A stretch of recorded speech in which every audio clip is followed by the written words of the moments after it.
is Diana Gilmore, and today we will be discussing the detriments of the North American Free Trade Agreement, or NAFTA, in Mexico.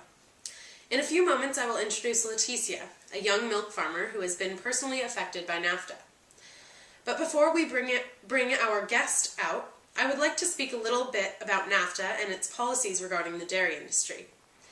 The 2002 Farm Act extended agricultural subsidies for the third time until 2007. The Act provided approximately $16.5 billion of funding for agricultural subsidies each year. By subsidizing the dairy industry, the U.S. government contradicts the NAFTA agreement.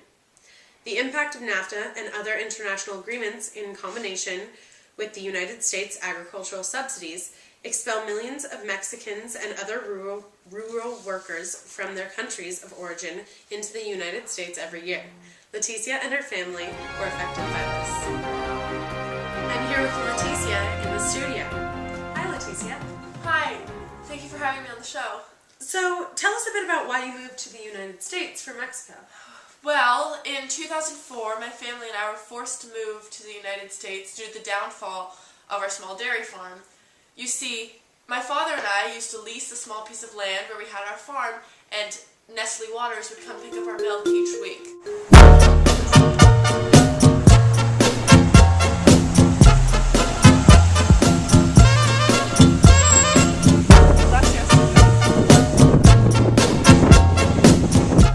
So what went wrong?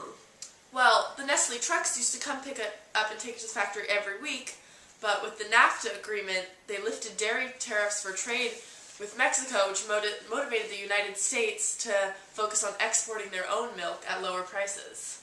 Wow. So how did that affect your farm? Well, as a result, Nestle started being inconsistent with weekly pickups, and several times the milk got spoiled because of lack of transportation.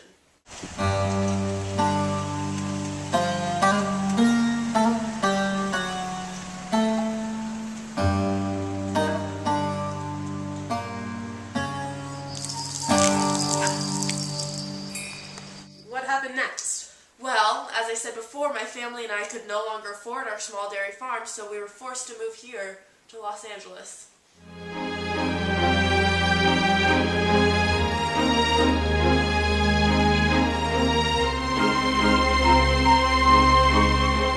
An estimated 2.3 million people have left agriculture in a country desperate for livelihoods like Leticia and her family. Mexico was flooded with agricultural imports exported at prices below production costs.